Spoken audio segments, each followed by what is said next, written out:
ఎర్రగొండపాలెం నియోజకవర్గ కేంద్రం నందు కాంగ్రెస్ పార్టీ కార్యాలయం ప్రారంభోత్సవంను పండుగ వాతావరణంలో నిర్వహించారు. ఈ ప్రారంభోత్సవ కార్యక్రమానికి ముఖ్య అతిథిగా కాంగ్రెస్ పార్టీ ఒంగోలు పార్లమెంట్ అభ్యర్థి ఈదా సుధాకర్ రెడ్డి పాల్గొని వైపాలెం కాంగ్రెస్ పార్టీ ఎమ్మెల్యే అభ్యర్థి బూదాల అంజితారావుతో కలిసి ప్రారంభించారు. ఈ కార్యక్రమం ప్రారంభోత్సవం అనంతరం పెద్దారవీడు మండలం, దోర్నాల మండలం, ఎర్రగొండపాలెం మండలం నుంచి వైసీపీ, టీడీపీ వీడి సుమారు 100 కుటుంబాలు కాంగ్రెస్ పార్టీ కండువా కప్పి పార్టీలోకి ఎమ్మెల్యే అభ్యర్థి బూదాల అంజితారావు ఆహ్వానించడం జరిగింది.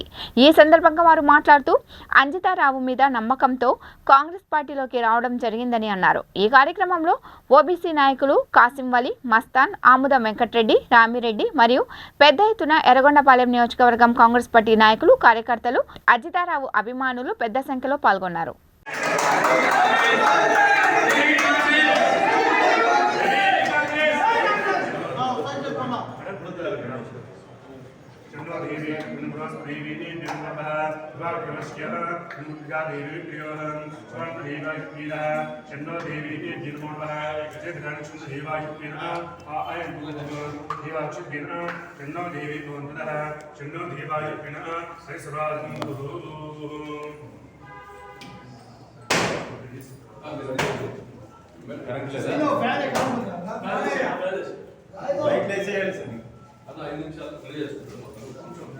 లైట్